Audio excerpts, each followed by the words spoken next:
I would not suffer for men unless I could lie with them, than suffer the rich fool unless I could cheat him. But hark you, sir, before you go, what of your advice? I'm in love with Sparkles' mistress, but he's to marry her tomorrow. How must I get her? Why, here comes a man to help you to her. He is my rival. A foolish rival and a jealous husband assist the lovers design, while they are sure to make their women hate them. But how am I to be with her except in his company? Still, the better for you. A fool may be best bubbled by his mistress and his money by keeping him company. Who is to be bubbled? Faith, I haven't met with the bubble since Christmas. Gad, they must go out with the cold weather. Pox, I hope he's not here all. Come, you bubbling rogue. See, where do we sup? Oh, Harcourt, my mistress tells me you've been making fierce love to her all the play long. Did she tell you so? Women are like the exchange. To enhance the price of their commodity, they make offers which were never made. But hast thou a mistress, Sparkish? It's hard for me to believe thou hast the bubble. What so rarely, sir? But we were beforehand something bold with you today at the play. Did you not hear we wits laugh? I thought you wanted to play and laugh at the poets' wit, not your own. Gad, we speak more wit than the poets, and so laugh louder than his audience. But Sparkish, who comes here? Oh, hide me, there's my mistress too. She sees you. But I will not see her. 'Tis time to go to Whitehall. Faith, the king will have supped. Your servant, Pinchwife? What, he knows us not? Come, come. Oh, pray, can I buy some banners? A sixpenny worth. No, plays are not for your reading. Come, will you unmask yourself? Who is that pretty youth with him, Sparkish? I believe his wife's brother. He's something like her. I've seen a face like it too, but let us follow them. Come, Sparkish, your mistress sees you and will be angry with you. Plus, I would fain be reconciled to her, which none but you can do, dear friend. Well, that's a better reason, not for hers or my sake, but I can deny you nothing. I am obliged to you indeed, dear friend. Sister, if you will not go, we must leave you. Come, let us be gone, Mistress Marjorie. Oh, I haven't had my belly full of signs yet. Lord, what power of brave signs are here. Look, the bull's head. Oh, the stag's head. The ram's head. Nay, if every husband's proper sign were visible in this town, they would all be alike. What do you mean by that, bud? They would all be ram's heads. Come, madam, for my sake, you shall be reconciled to him. I hate him because he is your enemy, and if you love me, you ought to hate him too, for making love to me. I hate a man for loving you. If he loved you, 'tis but what he can't help. How can I hate a man for being of my opinion? You suffer a man to make love to me. How am I to marry you tomorrow? That he makes love to you is a sign you are handsome, and that I am not jealous is a sign you are virtuous. That, I think, bespeaks your honor. It is your honor I am concerned for. But why, dearest madam, that is honor alone for my sake? Aye, you make me giddy, madam, with your virtue and honor. Monstrous! To see what easy husbands these women of quality have. I tell you plainly, he pursues to marry me. Pursue! You see, madam, you strive in vain to make him jealous. I would not mock you for the world. Look you there, hear him, and do not walk away so. I say I love you, that I would not have you cast yourself away upon such an unworthy and inconsiderate thing as you see here. No, faith, I believe you would not, now his meaning is plain.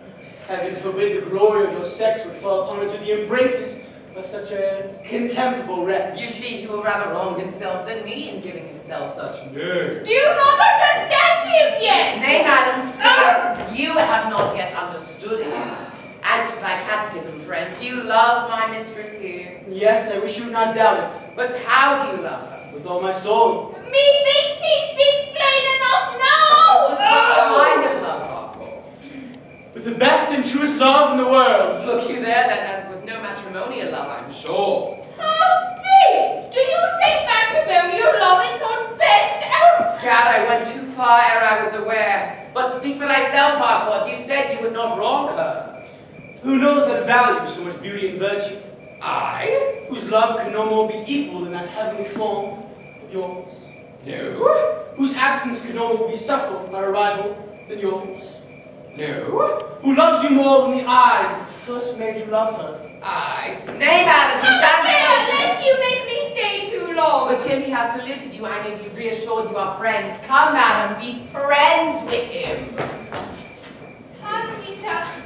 I am not yet so obedient to you. What?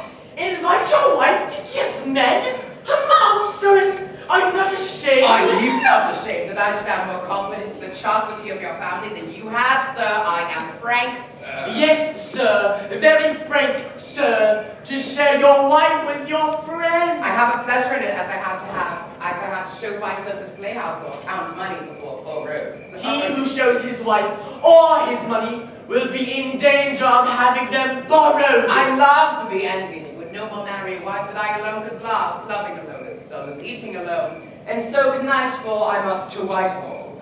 Madam, I hope you are now reconciled to my friend here, and so good night, and sleep if you can, for you know I must visit you early with the canonical gentleman. Good night, dear Harcourt. Madam, I hope you won't refuse my visit tomorrow with the honorable gentleman. It should be early at Miss Barkish. This gentlewoman is yet under my care. Therefore, you must forbear your freedom with her, sir.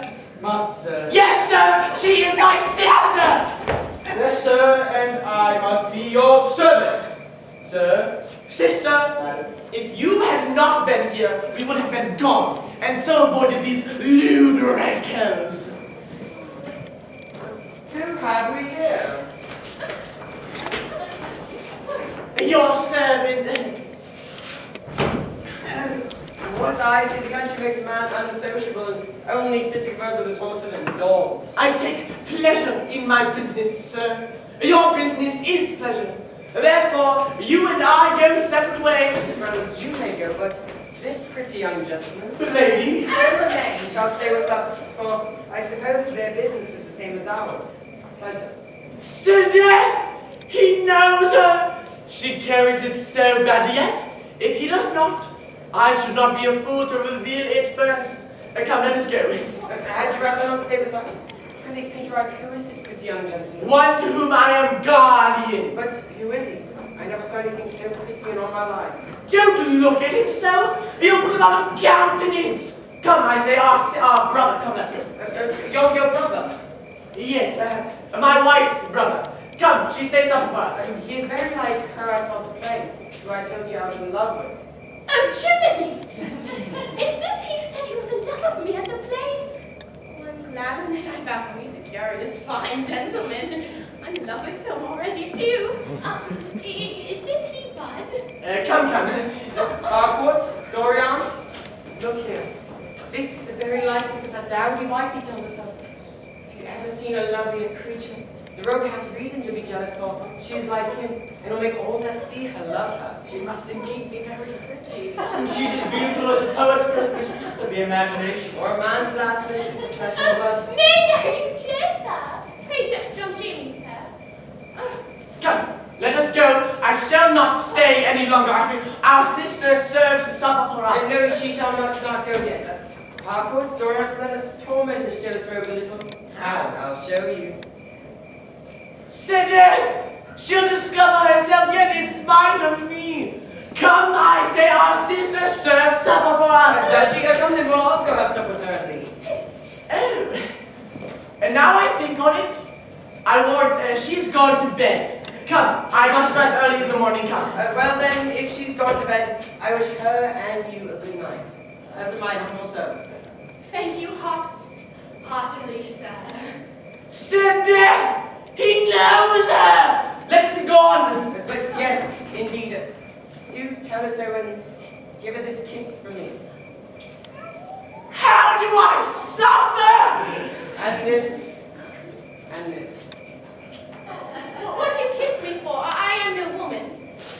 Let us go. I will not nor shall stay any longer.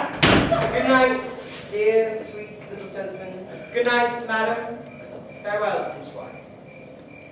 Did I not tell you we would raise his jealous gall? So, got it last. Stay here. Let me see if the coach be at this door.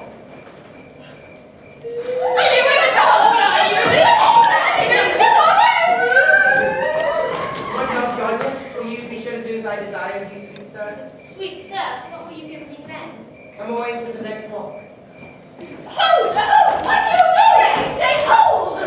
Nay, I charge you until you answer my questions. For God's sake, sir, I must follow them! God, whither? What's become of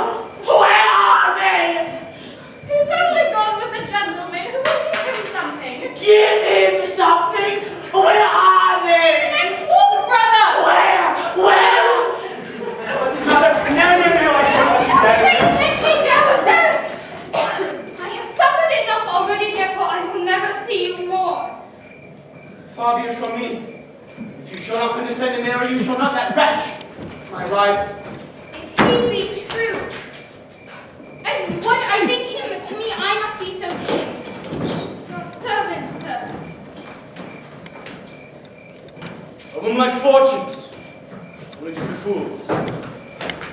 Where are they? In the next walk, brother! Sister, you do not dishonor this family enough. I turn your shame on you, you legend of balls. Good brother! Look you here, she's coming! Oh, Lord, but don't you hear what I see? The fine gentleman has given me better things yet. I've only given your little brother an orange, sir. Thank you, sir. And squeeze the pips too, I suppose. Come, let us go. Stay, can I put my fine things, bud? Oh, Master Horner, come. The lady stayed. Your mistress, my wife, wonders why you make not more haste to her. I have waited a half an hour for you. It is your fault I'm not now with your wife. Good night, dear, sweet little gentleman. One kiss more. You'll remember me, I know. Come, let us go! Jasper, he promised to sup with us, and if you take him into your company, you'll be in danger of ours as well. Nay, gentlemen, my house is not fit for you. There are none a gentlewoman there who are not for your turn. He, you know, considered a civil society of women now. He's What is he? well, faith, my eunuch, sensual habits. Harcourt, what a good couple is lost for want of a man to make him one. Don't have all his power who could make use of it. Come, let us go. Presently, bud. Let us go too. Madam, your servant. Good night, Strapper.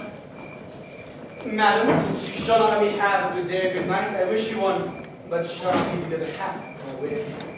Good night, sir, forever. Well, I don't know what to do with these. Here, bud, you shall eat them. Thank you. I deserve them, since I furnish the best parts of them. The gallants, treats, presents, and the balls. But 'tis the absent cuckold pays for it all.